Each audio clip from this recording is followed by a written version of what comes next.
Peace and love, you beautiful miracles of spiritual level of being. Nathan here from a spiritual level of being, and you have a spiritual level of being. Today I want to discuss Pontius Pilate, the Roman governor that was in charge of Jesus' trial, and that apparently washed his hands off the fate of Jesus. This is Roman propaganda to shift the blame from the Romans onto the Jews for Jesus' death. This in turn was used for justification to persecute the Jews. Now, he was the 5th Roman governor of the Roman province of Judea.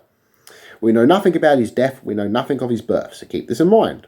We do know he existed. We have historical references, and we also have his funeral stone, known as Pilate's stone. This mentions Pontius Pilate's name, and that he was it mentions he was a prefect of Judea. Most of the tablets' inscriptions are missing.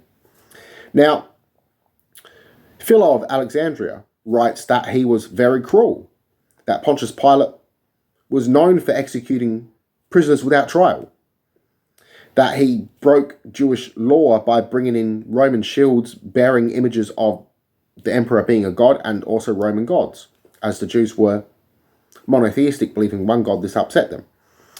Apparently so much so, they wrote a letter to Emperor Tiberius, who Pontius Pilate served, telling him that they were unhappy with Pontius Pilate, so Emperor Tiberius ordered Pontius Pilate to remove these shields, though this could be propaganda written by Philo himself. Now, some sources claim that he was a good, effective governor. Other sources claim that, again, he was cruel, barbaric, and a very ineffective governor.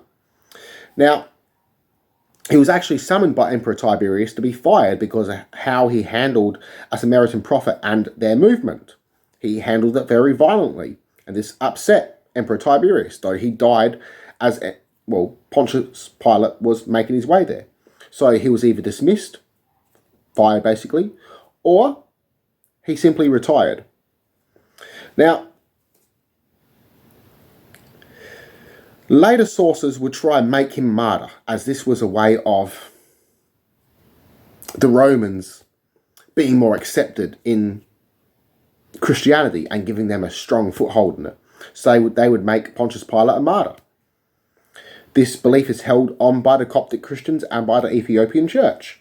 Though again, this started off as Roman propaganda. This would have began around the time that many Christians and Jews were exiled out of the Holy Lands by the Romans. The ones that stayed were saying, nah, you guys are okay to the Romans. They were saying that it was the Jews that killed, Jesus. You're okay. You want to spare him. So these guys were allowed to stay, as they didn't cause trouble. And in fact, they accept Roman rule. Their descendants would eventually be ones that would be forming into the Council of Nicaea. Now, with this being said, Pontius Pilate was seeing Jesus just as a regular Jew and would have killed him. This story of washing his hands wouldn't have happened, as he was known for executing prisoners without trial. He wouldn't have lost any sleep over it. He would have seen a potential revolt, and he was known for crushing rebellions very violently. He was known for watching executions, so he would have handled Jesus like a rebel leader, if you will, or another rebel. So, peace and love, everyone. I love yous all. Connect to all one, mind and soul. Namaste.